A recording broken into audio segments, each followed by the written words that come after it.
لهم وبصرها إلى أرواح جميع المؤمنين والمؤمنات. اللهم ارزقنا زيارة الحسين عليه السلام في الدنيا وفي الآخرة شفاعة الحسين عليه السلام، واغفر مرزوقا للحسين عليه السلام، واجعلنا من الباقين في زاد الحسين عليه السلام، واحشرنا تحت لواء الحسين عليه السلام، وادخلنا الجنة من باب الحسين عليه السلام، بحق محمد وآله الأطهار الصلوات.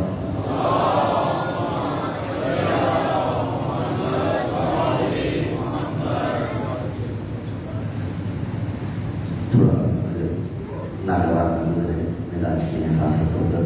قریب آ جائیے تاکہ بات دشمنی کو سراؤنڈنگ پہلے فل کر لیتے ہیں تاکہ بات والی جو عوام تشریف لائیں تو جہاں مناسب سمجھے وہیں پہ جلوہ فیض جزا کو بھی خیرہ زحمت کی جو حاضر چاہتے ہیں. سلام علیہ محمد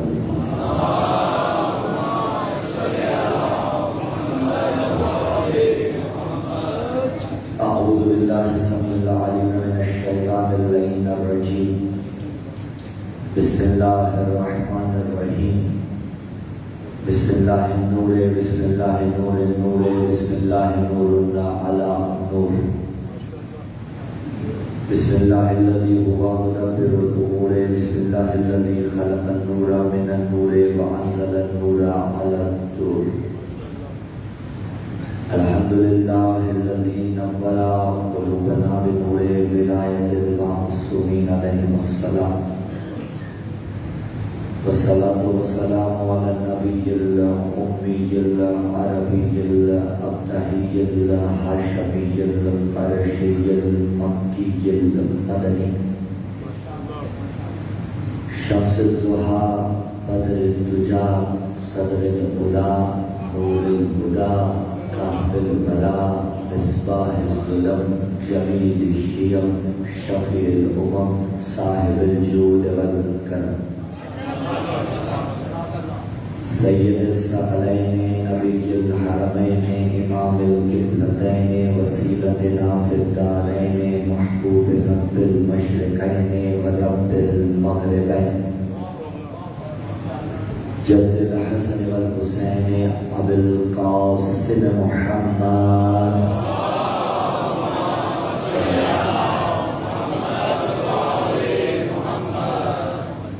ثم الصلاة والسلام على السيد المطهر والإمام المظفر والشجاع الغضنفر أبي الشبير والشبر قاسم طوبى السكن أشجع المتين أشرف المقين العالم المبين الناصر المعين الولي الدين الوالي الولي السيد الرزيع الإمام الوسيع الحاكم بالنص الجلي المخلص الصفي مظهر العجائب ومفرق الكتائب والشهاب الثاقب نقطة دائرة المطالب أسد الله الغالب مطلوب كل طالب غالب على كل غالب علي ابن أبي طالب.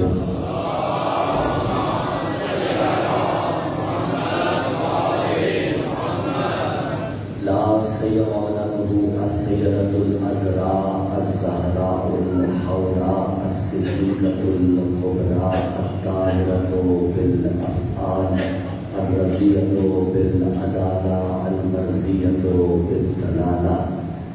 وعلى أهل بيت النبوة ومعدن الرسالة الذين أذهب الله عنهم الرجس وطهرهم تطهيرا.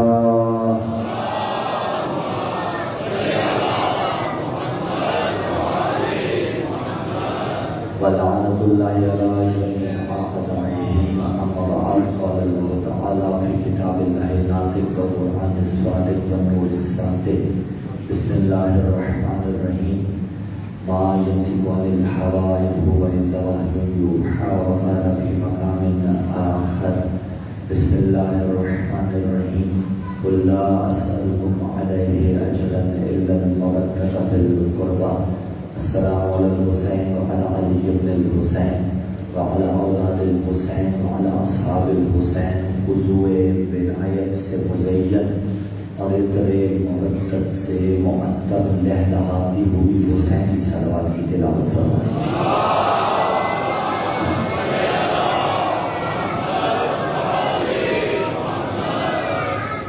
دعا کے لیے دست دعا اٹھا کے خدائے لم یزل لا یزال کے حضور التجا کرتے ہیں حجت دورہ کا واسطہ دے کر، یا الہ العالمین تیری ذات قریب ہے، پر الہ تجھے واسطہ ان ایام کا، تجھے واسطہ شہادت حسین بن علی کا، میرے اللہ ہم سب کو جلد دکھا وہ منظر جہاں 70 قدم پہ کھڑی ہو کے بہن بھائی کو شہید ہوتا دیکھتی ہے۔ میرے اللہ ان ایام کے صدقے میں جلد دکھا وہ مقام کے جہاں عباس کے بازو کٹے تھے۔ میرے اللہ اس برس 40 کے ظاہرین میں ہمارا نام لکھنا، جلد از جلد پروردگار عالم ایران، عراق، سیریا کے مقدس مقامات کی زیارت نصیب فرما، یا الہ العالمین حج بیت اللہ کی توفیق نصیب فرما۔ یا الہ تیری ذات دلوں کے حال سے آشنا ہے، مجھے نہیں معلوم جو کہ عزاداران سید الشہداء جو یہاں پہ تشریف فرما ہے، پردے میں مائیں بہنیں بیٹیاں موجود ہیں، نہیں معلوم دنیا کی کون سی الجھنیں، کون سی پریشانیوں میں مبتلا ہے، کوئی بے اولاد ہے، کوئی مریض ہے، کوئی پریشان حال ہے، کوئی والدین اپنی بچیوں کے رشتوں کے سلسلوں میں پریشان ہے۔ پروردگار عالم کسی کو کوئی اور پریشانی کھائی جاتی ہے، لیکن پروردگار عالم یہ اپنی پریشانیاں بھلا کر بالائے طاق رکھ کر حسین کو رونے کے لیے آئے ہیں۔ جب حسین کو رو کر اس بزم سے واپس لوٹے تو بار الہ ان کی مشکلات آسان فرما۔ بہن کے امام زمان ہم سب کو اس قابل بنانا کہ امام کے لشکر کے ادنا سے سپاہیوں میں ہمارا شمار ہو سکے، ہمارے نام اعمال میں وہ نیکیاں لکھی جائیں کہ جن نیکیوں کے سبب وقت کے امام کے چہرے پر مسکراہٹ آ جائے۔ ہر دعا کی ایک دعا ہمارے گھروں کا ماحول اتنا خوبصورت بن جائے میرے خدا کہ جب وقت کے امام ظہور فرمائیں تو کم از کم ایک رات ہم نوکروں کے گھر میں مہمان ٹھہر سکیں۔ دعاؤں کی قبولیت کے واسطے، مریضوں کی شفایابی کے واسطے، ایک بندہ مومن جن پہ دلانہ حملہ کیا گیا ان کی شفایابی کے واسطے بھی آپ حاضرین مجلس اپنے تمام تر مریضوں کی شفایابی کے لیے اور بالخصوص صاحب العصر والزمان جل اللہ تعالیٰ فرجہ الشریف کے ظہور میں تاجیل کے واسطے پرخلوص ہدیہ سلامات۔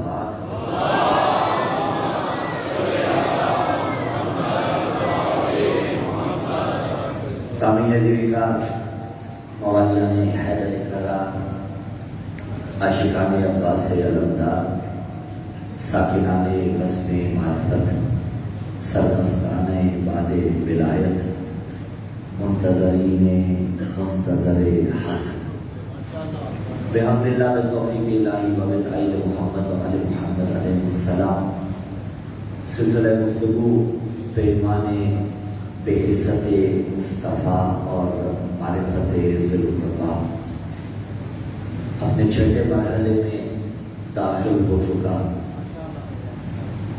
اور اب ہمارے ساتھ معرفت کا یہ سفر کرتے ہوئے علم و عرفان کے باہر بے قرار میں معتزن ہیں۔ آئیے سلسلہ گفتگو کو آگے بڑھاتے ہیں اور بات متصل کر دیتے ہیں گزشتہ تقریر سے جو ہم نے اب تک اخذ کیا کہ بعثت کے اہداف کیا ہیں، وہ بھی کافی حد تک بات ہم نے واضح کرنے کی کوشش کی، اور بعثت کیا ہے وہ بھی بات آپ تک پہنچ چکی۔ مقام فکر یہ ہے آج کی تنقید کا سہارا لیتے ہوئے گفتگو آگے بڑھائیں کہ رسول کو اللہ نے اسوہ کامل بنایا۔ بسم اللہ الرحمن الرحیم، لقد کان لکم فی رسول اللہ اسوۃ حسنہ۔ تمہارے لیے نبی صلی اللہ علیہ وسلم کی زندگی بہترین رول ماڈل ہے، آئیڈیل زندگی تمہارے لیے بہترین نمونہ ہے۔ سوال آپ سے ہے کہ رسول کا تعلق تو جن سے مرد سے ہے،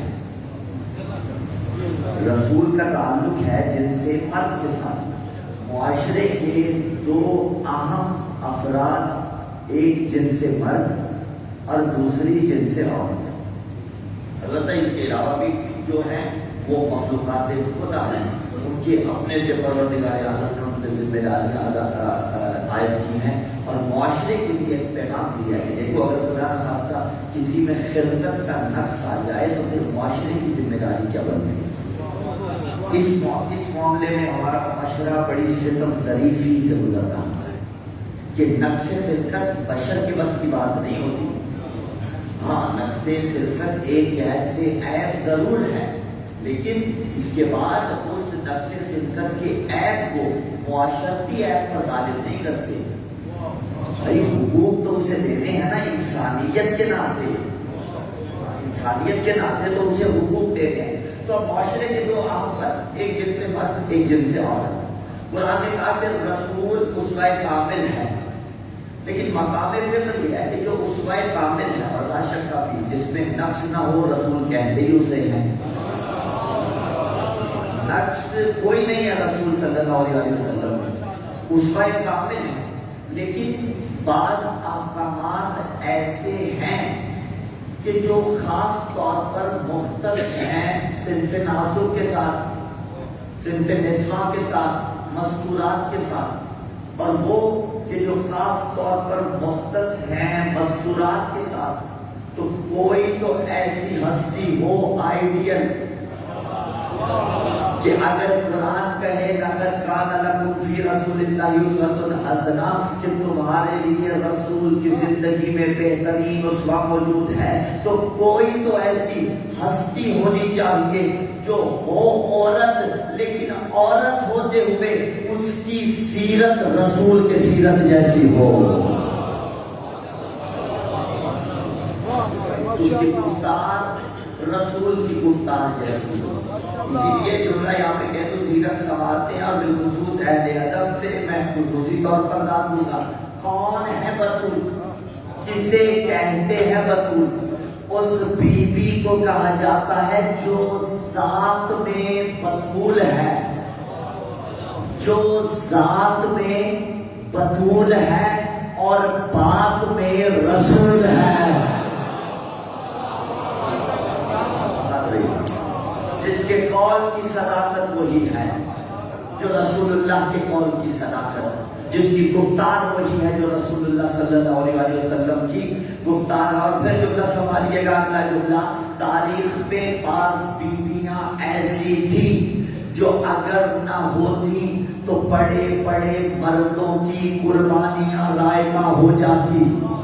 ان میں سے ایک کا نام حضرت فاطمہ سلام اللہ علیہا ہے، جو اگر نہ ہوتی تو رسول کی بڑی قربانیاں رائگاں ہو جاتی، اور ایک کا نام ثانیہ زہرا ہے، جو اگر نہ ہوتی تو کربلا میں دفن ہو جاتی۔ یہ وہ مستورات ہیں جو ہیں مستورات، لیکن ایسی عظیم داستان رقم کی کہ بڑے بڑے مردوں کی قربانیاں انہوں نے بچا کر دی۔ وہی بعثت کے آداب میں سے ایک بڑا ہدف رسول نے جو اعلان غدیر کیا، بھائی ساری زندگی بعثت کے آداب میں سے ہے اعلان غدیر۔ ساری زندگی رسول اللہ صلی اللہ علیہ وسلم تبلیغ ولایت کرتے رہے یا نہیں کرتے رہے؟ بھائی ساری زندگی رسول نے تبلیغ ولایت کی۔ میں غدیر نہیں پڑھوں گا، مجھے اگلی منزل پہ جانا ہے۔ ساری زندگی رسول نے تبلیغ ولایت کی۔ بھائی اگر علی کو بھائی بنایا تو تبلیغ ولایت ہی تو تھی، اگر بستر پہ سلایا تو تبلیغ ولایت ہی تو تھی، اگر علی کی پرورش کرتے رہے تو تبلیغ ولایت ہی تو تھی، اگر کہا کہ کل ایمان کل کفر کے مقابلے میں جا رہا ہے تو تبلیغ ولایت ہی تو تھی، اگر کہا کہ کل علم مرد کو دوں گا تو تبلیغ ولایت ہی تو تھی، اگر کہا کہ علی دنیا و آخرت میں میرا بھائی ہے تو تبلیغ ولایت ہی تو تھی، اگر کہا کہ میرے بعد امت میں سب سے افضل علی ہے تو تبلیغ ولایت ہی تو تھی، اگر کہا کہ علی بطول کے شوہر ہے تو تبلیغ ولایت ہی تو تھی، اور اگر قدیر میں کہا من کنت مولا تو تبلیغ ولایت ہی تو تھی نا۔ میں نے پہلے کہا میں قدیر آج نہیں پڑھوں گا، لیکن مجھے اگلی منزل پہ جانا ہے بس اشارہ کر کے۔ اور ادھر قرآن نے کہا یا ایھا الرسول بلغ بلغ بلغ بلغ بلغ، تبلیغ کے ٹھیکے داروں ذرا اتنا تو دیکھو، الحمد کی الف سے لے کے والناس کی سین تک اللہ نے اگر لفظ بلغ لگایا ہے تو ولایت علی کے ساتھ اب جسے شوق ہونا مبلغ بننے کا، تبلیغ کرنے کا، تو اس میں لازم ہے علی کی ولایت کی تبلیغ کرے۔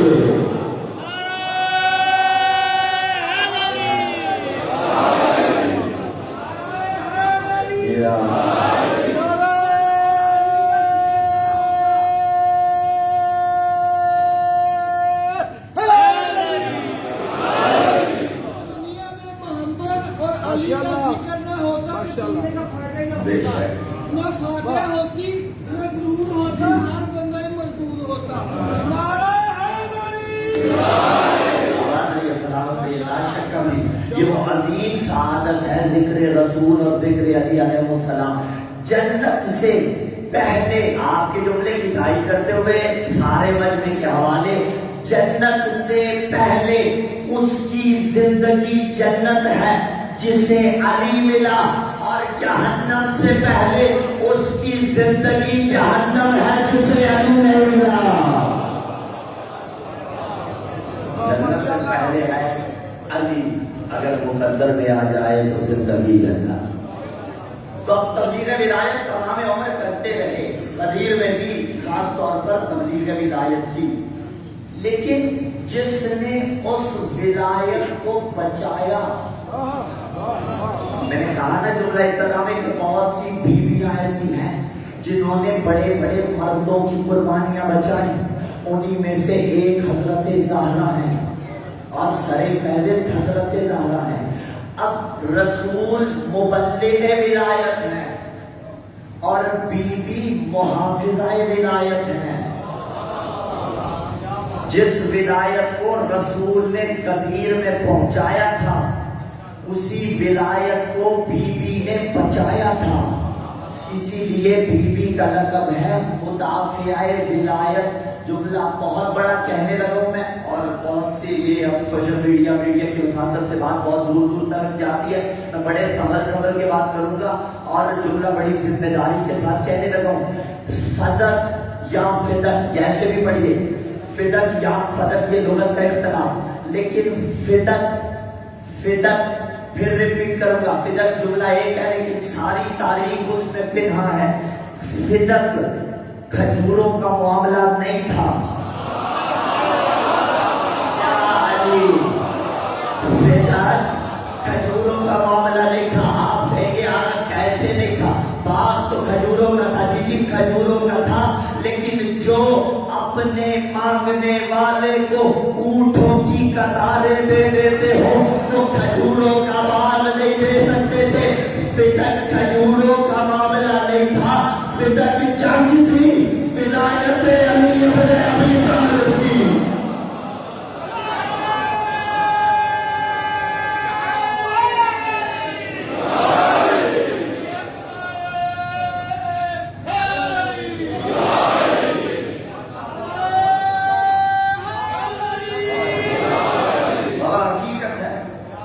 کھجوروں کا معاملہ نہیں تھا، جو اونٹوں کی قطاریں دے دیتے ہو وہ دے نہیں سکتے تھے، دے سکتے تھے، لیکن اگر دے دیتی بی بی تو پھر خطبہ فدق کون ارشاد فرما؟ تو اپنا ہے، معاشر میں تو سب نے جا کے رسول کے سامنے پیش ہونا ہے نا۔ اب بی بی سلام اللہ علیہ، اور میں اسی خطبے سے ایک اقتباس آپ کو سنانا چاہتا ہوں۔ جو بی بی نے خطبہ فدق دیا نا، قرآنی خطبہ ہے، وہ ایک علیحدہ چیپٹر ہے، ایک عشرے کا موضوع ہے کم از کم خطبہ فدق کیا، لیکن میں آج کی اس مجلس میں اس میں سے فقط آپ کو کچھ اقتباسات سنانا چاہتا ہوں، جس میں بی بی نے بتایا کہ ہم کون ہیں اور آپ کون تھے۔ مجھے سمجھ کے چل رہا ہے، ہم کون ہیں اور آپ کون تھے، بی بی نے بتایا۔ اب بی بی سلام اللہ علیہ نے خطبہ شروع کیا، آپ بیدار ہیں؟ کریں شروع ہم بھی خطبے کی داد بی بی کی اور ترجمے کی بی بی کے سب سے چھوٹے نوکر کی۔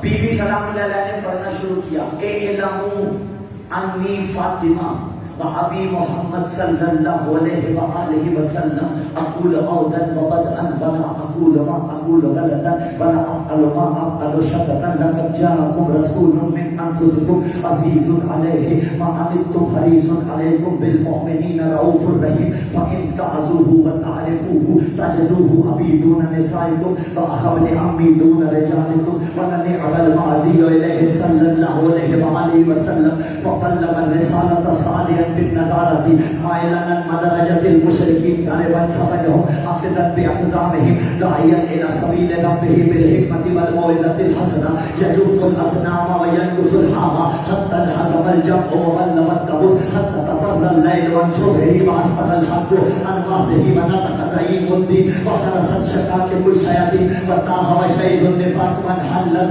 عقد الكفر والشكاك وفوتم بكلمة الإخلاص في نفر من البيت الخماس وكنتم على شفا حفرة من النار ملكة الشارب والدولة الطعم وقبضة الإجلال وبعد الأقدام تشربون التركة وتقتلون الكتة عدلة الخاسئين تخافون أن يتخطفكم الناس دخولكم فأنقذكم الله تبارك وتعالى بعد اللقاء والذي وبعد أن منع بمهن الرجال وذوبان العرب ومردة أهل الكتاب كلما أوجدوا نارا للحرب أطفاها الله فلا ينكفي حتى يتهاجرها بأحمده مقدودا في ذات الله مجتهدا في أمر الله قريبا من رسول الله سيدا في أولياء الله مشمرا ناصحا مجدا قادرا تتربصون من الدوائر وتتوقفون الأخبار وتفرون من القتال فهم ریکارڈ آخری جملے کا ترجمہ مجمع کے حوالے وتفرون من القتال مرضی کے عالم سے ترجمہ کروائیے گا. بی بی نے کہا تفرون من القتال استقبال کیجیے گا ترجمے کا تفرون من القتال تم وہی ہونا. بی بی کہہ رہی ہے تم وہی ہونا جو کل تک چاقو سے باہر جایا کرتے تھے.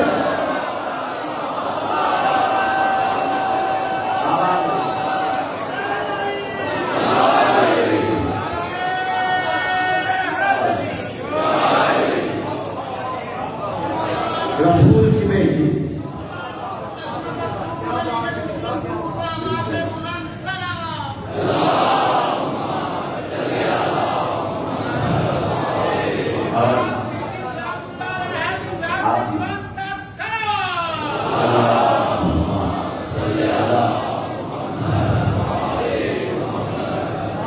لوگوں اے نامو مجھے پہچانو انی فاطمہ. آنکھوں میں ضبط رکھیے گا منزل فضائل ہے معرفت کا بحر بے کرم ہے. انی فاطمہ مجھے فاطمہ کہتے ہیں. و ابی محمد اور میرے بابا کو محمد کہا جاتا ہے.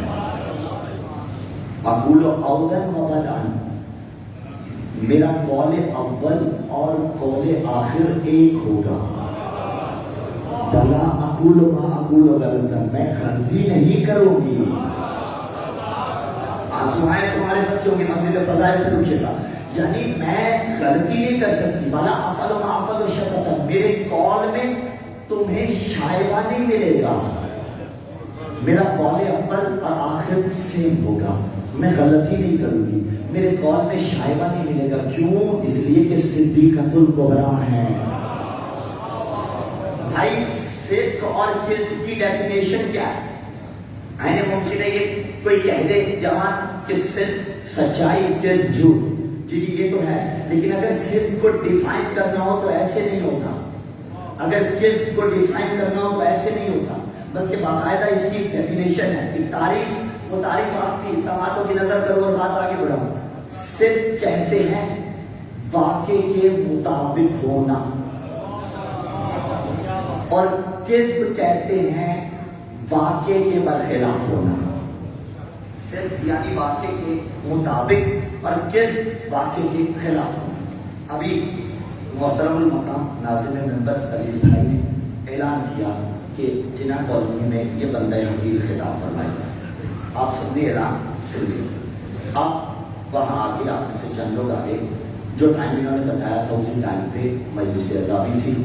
بندہ حقیر بھی آپ کو وہاں مجلس میں مل گیا. آپ کی سماعتوں کی گرموشیاں بھی ہوگی. انہوں نے جو کہا تھا وہ واقع کے مطابق وہاں جا کے ملا. یہ صرف ہے، یہ صرف ہے. ٹھیک ہے. کذب یعنی واقع کے مطابق نہیں ہونا، واقع کے مطابق نہ ہونا، یہ کذب کہلاتا ہے. اور کذب بولتے وقت جب انسان جھوٹ کہہ رہا ہوتا ہے، یہ مثلا میں بچوں سے بات کروں یا جوانوں سے بات کروں، ایک جوان مثلا اپنے بابا سے آ کے جب جھوٹ بولتا ہے فار ایگزامپل، تو اب وہ جو جھوٹ کہہ رہا ہے وہ واقع کے برخلاف ہوتا ہے. ٹھیک ہے. آپ کی مثال نہیں دیتے تاکہ ناراض نہ ہو جائے، اپنی مثال مثلا لے دیتا ہوں. ٹھیک ہے، میں آپ سے یہ کہوں فار ایگزامپل، ٹھیک ہے، کہ 12 بجے اسی مسجد میں آ جائیے گا، میں آپ کو یہاں ملوں گا، ٹھیک ہے، آپ 12 بجے یہیں آ گئے، میں آپ کو نہ ملا، آپ کی بھی ناراض ہو جاتے، ٹھیک ہے، میں آپ کو نہیں ملا، واقعے کے برخلاف ہو گیا یا نہیں ہو گیا؟ واقعے کے برخلاف ہو گیا۔ اچھا جھوٹ ظاہراً بعض اوقات انسان یہ سمجھتا ہے کیا ہوگا بول دوں اگر تو ہے تو لفظ ہی نہ، نہیں، روایت نے کہا ایسی بدبو اٹھتی ہے جھوٹے سے کہ ملائکہ اس سے دور ہو جاتے ہیں۔ چھوٹی چھوٹی باتوں میں جوانوں اپنی زندگیوں میں سچ نافذ کیجیے اور مصلحتی جھوٹوں سے بھی پرہیز کیجیے۔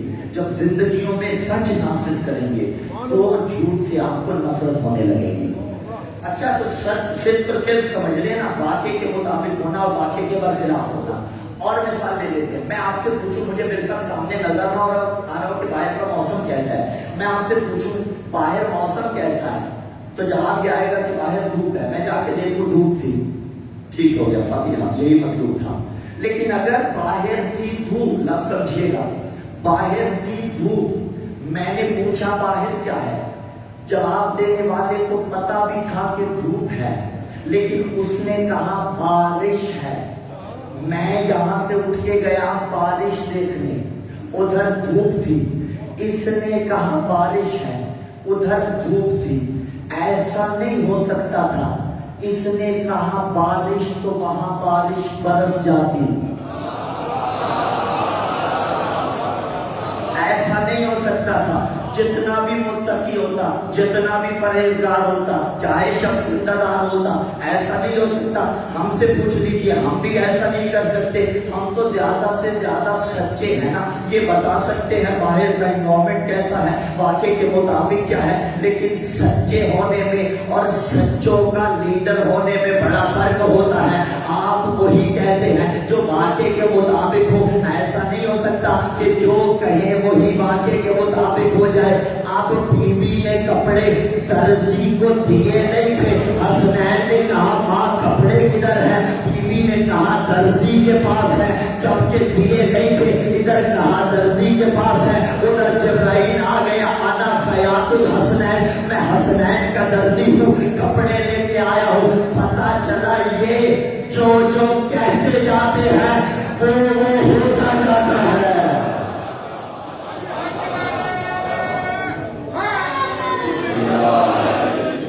اسی لیے تو صدیق الکبریٰ ہے، ولا اقول ما اقول غلطا ولا افعل ما افعل شططا، تم میرے قول اور فعل میں شائبہ نہیں پاؤ گے۔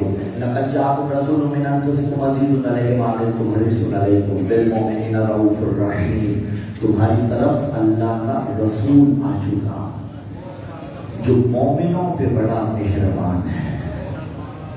جہاں بیوی تنبیہ کر رہی ہے وہی اہداف بعثت جو بشارت بھی تھی، بعثت کے اہداف میں سے بشارت بھی تھی، ایک نظارت بھی تھی، بیوی تنبیہ کر رہی ہے تمہاری طرف رسول آ چکا، رؤوف بھی ہے۔ فَإِن تَعْزُوهُ وَتَعْرِفُوهُ، اگر تم اسے جانتے ہو، وَتَعْرِفُوهُ اور اس کی معرفت رکھتے ہو، تَجِدُوهُ عَبِيدُونَ نِسَائِكُمْ، تم اسے پاؤ گے کیا ہے ابھی، ابن عربی میں کہتے ہیں باپ کو، یا یائے نسبتی ہوتی ہے، یا یائے نسبتی، حسینی کی یا کون سی ہے، یائے نسبتی ہے، محمدی کی یا کون سی ہے، یائے نسبتی ہے، کوثری کی یا کون سی ہے، یائے نسبتی ہے، زیدی کی یا کون سی ہے، یائے نسبتی ہے، ٹھیک ہے۔ یہ جتنی بھی نسبت کی یا آتی ہے یہ اس ہستی سے جوڑ دیتی ہے۔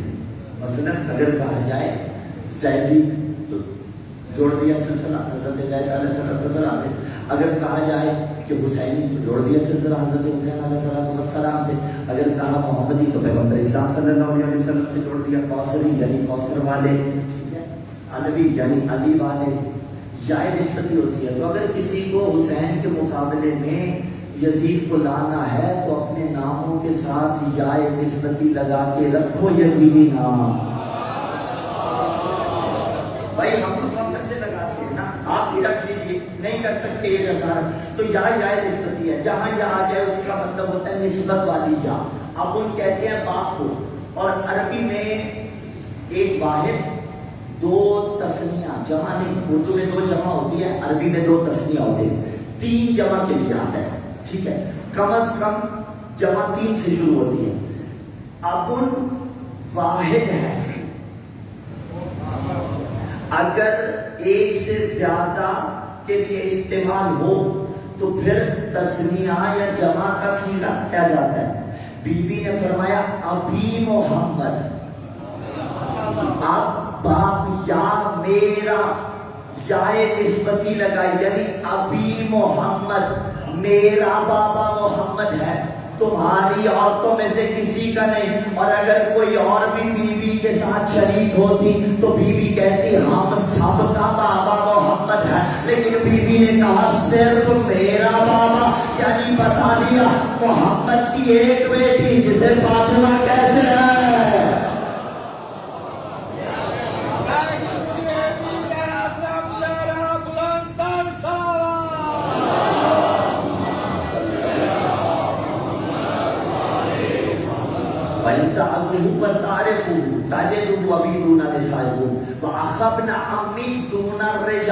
آپ سلامت رہیے، اور تم اسے پاؤ گے اخبنا امی دونا رجالکم، اس کو پاؤ گے علی کا بھائی،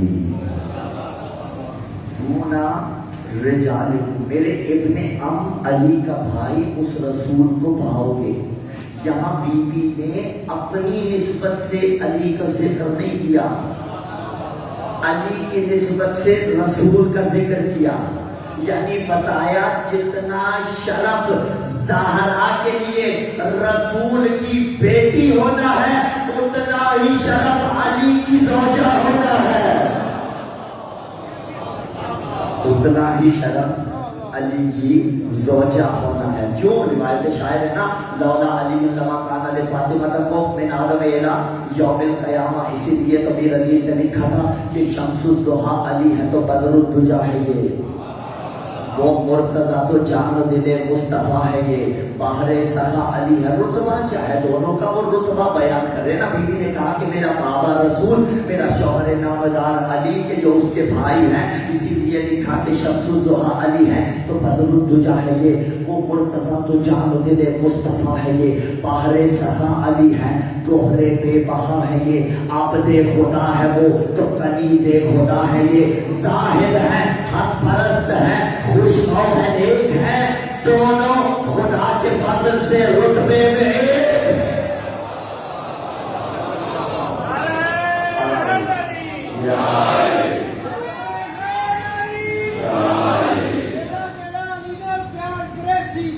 قبر بھی مٹی ہے، حیات رہتی ہے، دور ہوتی منہ کا دور ہوتی. وَأَخَذْنَا بِدُونَ رِجَالِكُمْ وَلَنِعْمَ الْمَاضِيُ عَلَيْهِ صلی اللہ علیہ وسلم. اور اگر تم سمجھو نا تو یہ بڑی فضیلت کی بات ہے. فَبَلَّغَ الرِّسَالَةَ صَادِقًا بِالنَّذَارَةِ. یہاں تھوڑا سا شارٹ کروں گا، لیکن لب لباب اور مفہومی ترجمہ جو محاصل ہے وہ پیش کرنے کی کوشش کروں گا.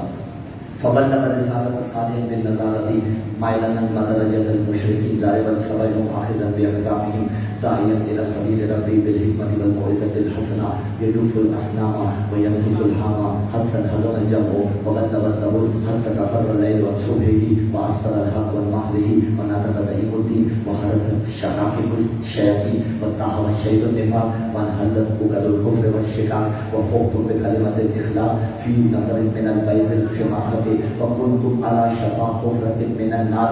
اب سنیے گا ترجمہ، لب لباب پیش کرو. بی بی نے فرمایا کفر کے گھٹا ٹوپ اندھیرے چھائے ہوئے تھے، پھر ایسا ہوا کہ کفر کے ان بادلوں میں سے اسلام کا سورج، میں نے پہلے کہا تھا ترجمے کی داد میرے نام کی ہوگی، کفر کے ان بادلوں میں سے اسلام کا سورج محمد کی علم برداری میں طلوع ہوا. اور اب بی بی نے بتایا کہ یہ جو سامنے ہے یہ کون تھے؟ کہا رسول کی بیٹی نے. فَكُنْتُمْ علی شفا حفرۃ من النار، تم وہی ہو جو جہنم کے گڑھے کے قریب زندگی گزار رہے تھے۔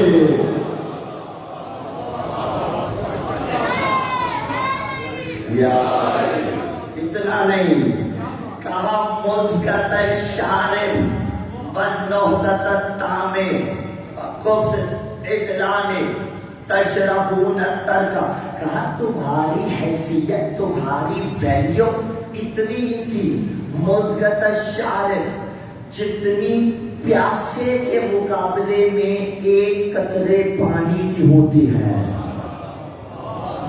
پیاسے کے مقابلے میں ایک قطرے پانی کی اہمیت بالکل نہیں ہوتی، بے ارزش ہوتا ہے۔ کہا جتنی بھوکے کے مقابلے میں ایک لقمے کی ہوتی ہے۔ تشربون الترک، حیثیت بی بی نے یاد دلائی اور فرمایا تم وہی ہو نا جو کل تک گندا پانی پیا کرتے تھے۔ مل کے ہر گھڑی یقین جانیے میں پریشان تھا، پتہ نہیں ترجمہ کس طرح سنبھالیں گے، میری طرف سے دعا وصول فرمائیے ساری علی مسجد کا مجمع۔ تشربون الترک وتقطعون الکبد، ایک چیز کھائی جاتی ہے ایک پی جاتی ہے، یہ کرتے کیا تھے؟ بیوی بتا رہی ہے، بیوی نے فرمایا تشربون الترک، تم گندا پانی پیتے تھے، وتقطعون الکبد، تم وہی ہو جو درختوں کے پتے کھا جایا کرتے تھے۔ جملہ سنبھالنا ذمہ داری کے ساتھ بابا، جو درختوں کے پتے کھا جایا کرتے تھے، اگر باغ کھا گئے تو جھگڑا کیا ہے؟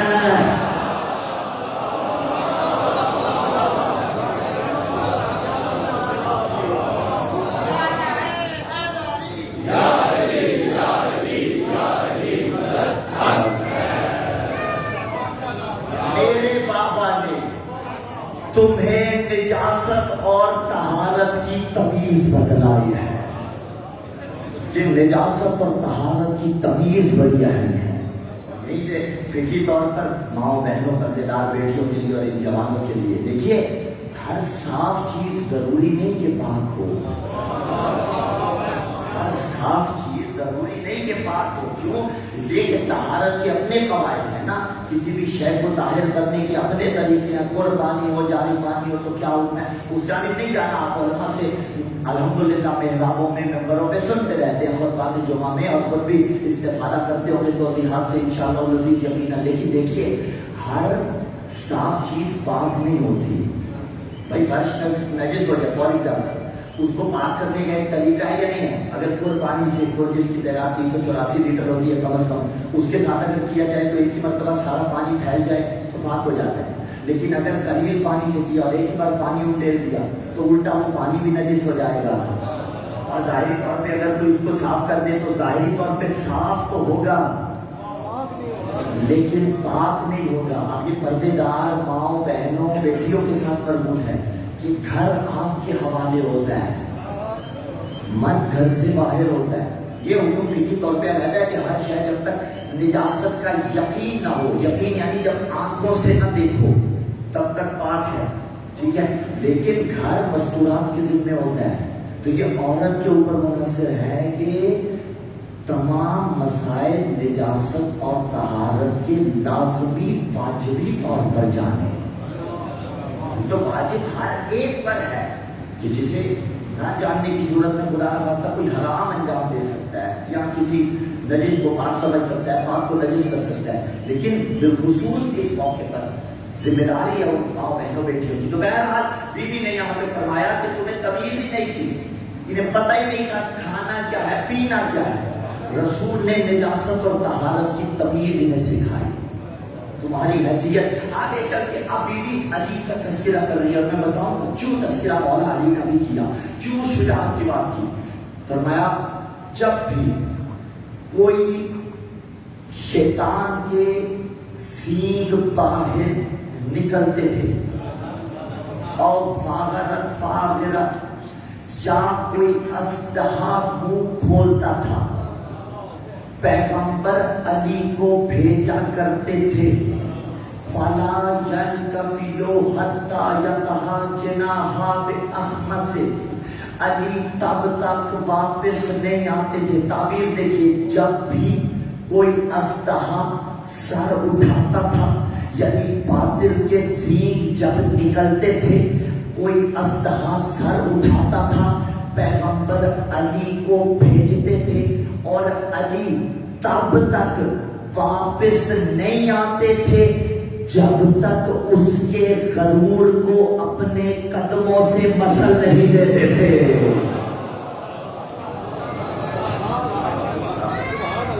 جب تک اس کے غرور کو اپنے قدموں سے مسل نہیں دیتے تھے.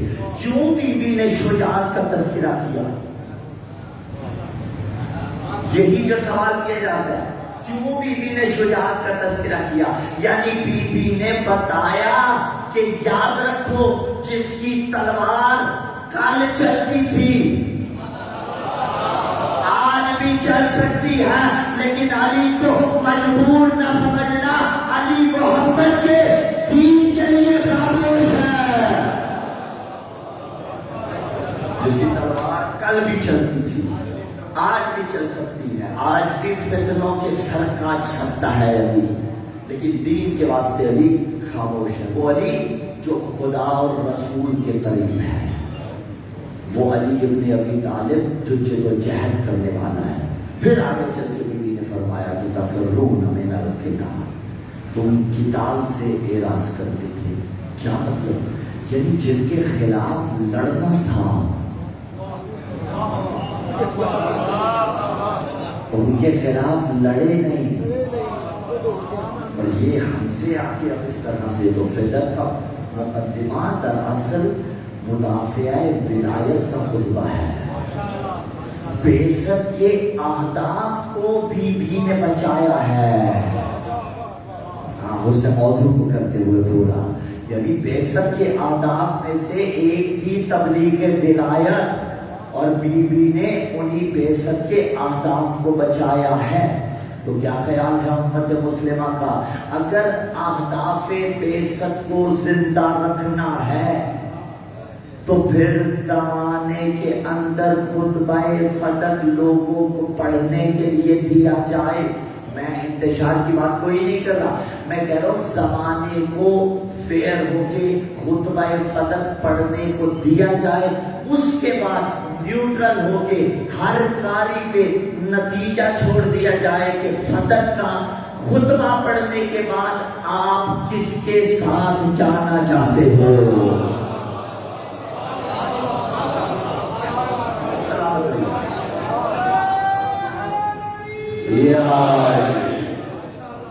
سارے انتشارات ختم ہو جائیں گے، سارے جھگڑے ختم ہو جائیں گے، صرف خطبہ فتح کو پڑھ لیا جائے، پتہ چل جائے گا علی کون ہے، سیدہ کون ہے.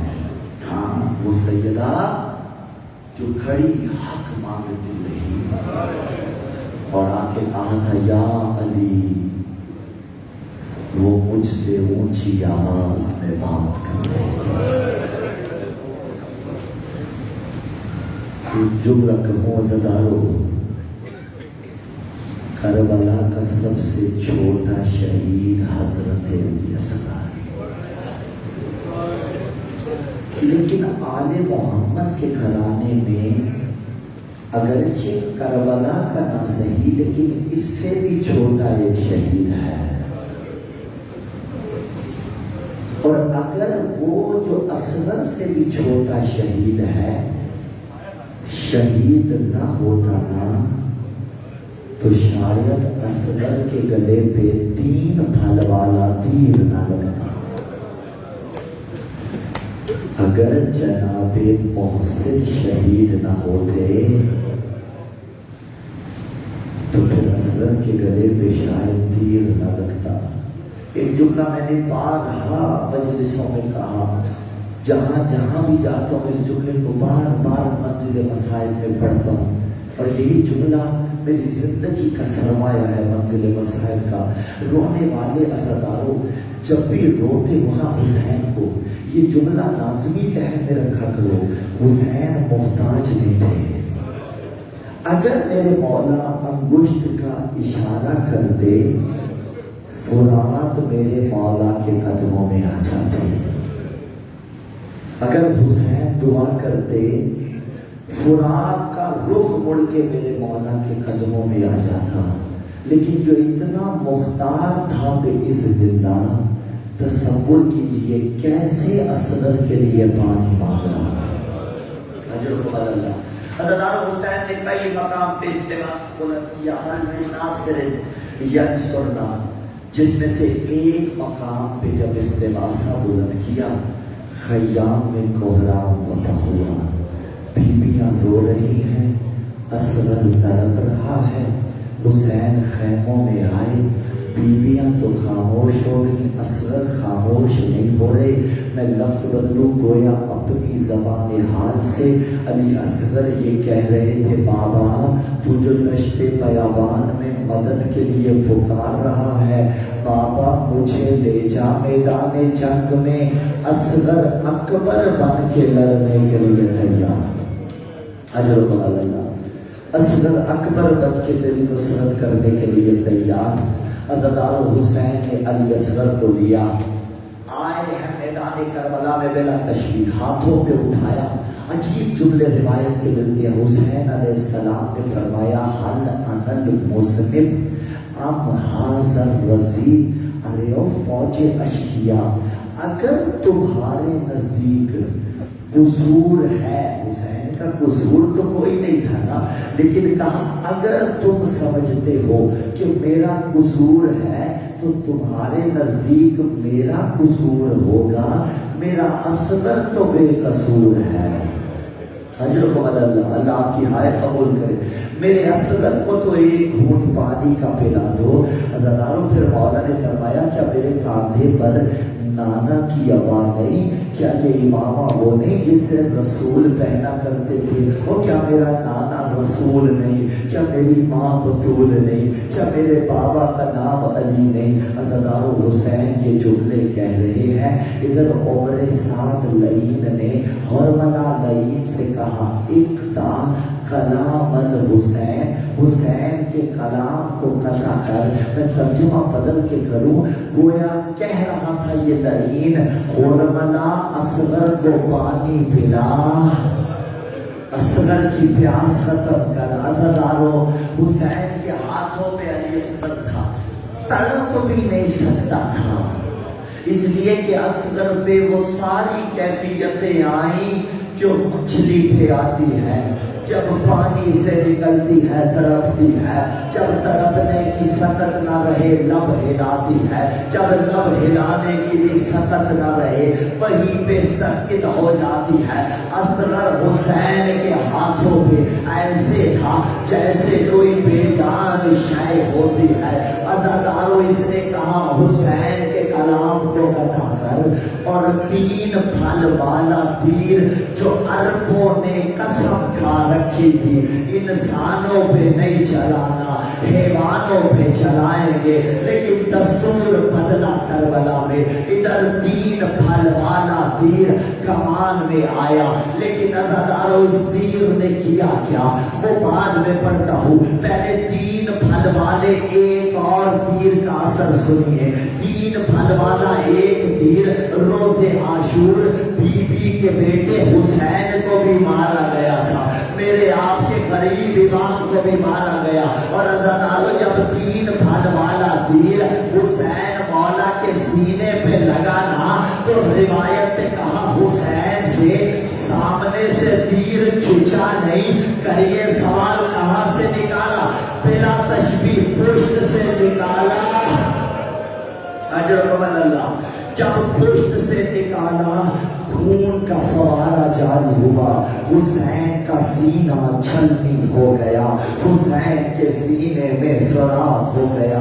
عزادارو، جس تیر نے حسین کے سینے میں سوراخ کیا، اللہ جانے اصغر کے گلے کا حال کیا کیا ہوگا. عزادارو، اس کے 3 پھل تھے، لیکن جملہ کہوں اصغر کا گلا 6 ماہ کے بچے کا تھا، اور 3 پھل تو کچا، ایک پھل بھی اصغر کے گلے سے بڑا تھا. فرضوں میں حد فلومنل عذن العذن، ادھر تیر چلا ادھر علی اصغر ایک کان سے لے کے دوسرے کان تک ذبح ہو گئے. اور بعض روایتوں میں ملتا ہے تیر اصغر کے گلے پہ لگنے کے بعد حسین کے بازو پہ لگا، اور اگر بازو نہ ہوتا تو پھر کربلا میں جدھر جدھر تیر جاتا ادھر ادھر رباب کی کمائی.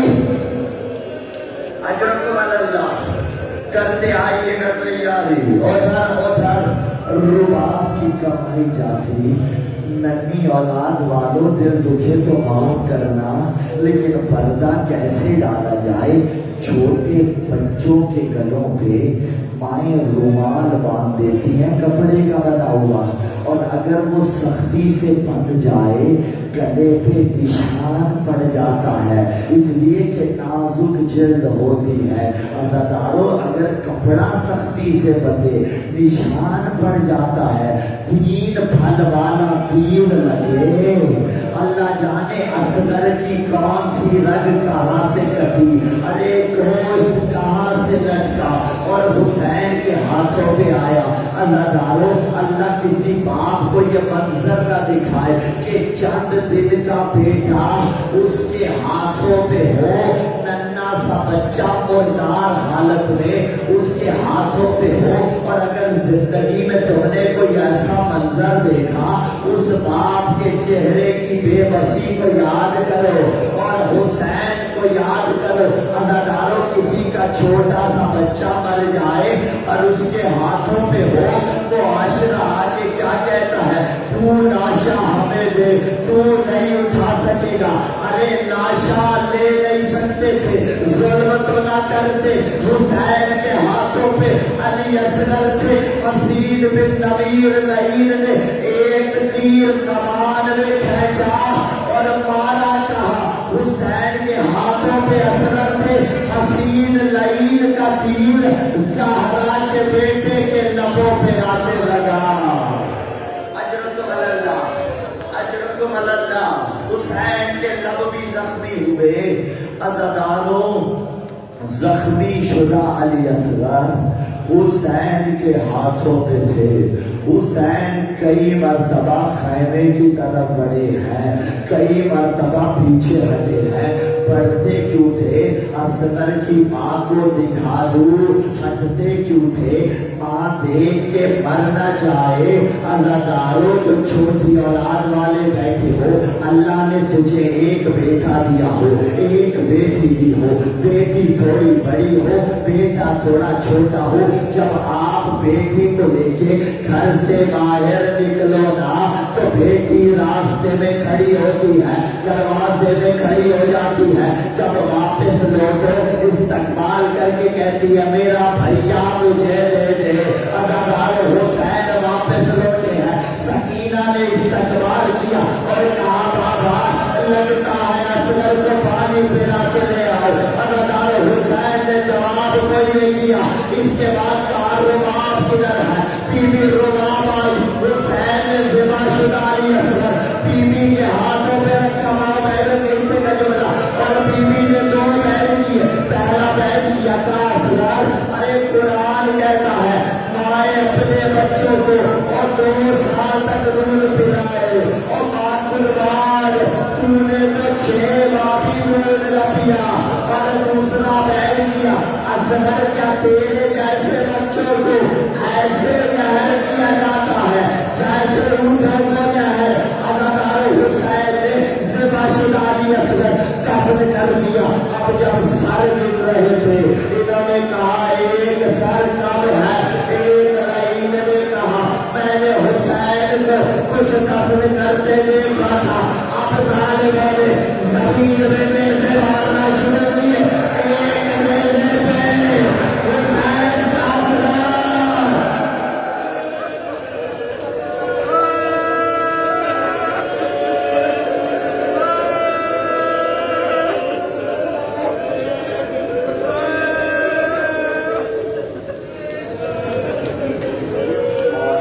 انا للہ و انا الیہ راجعون.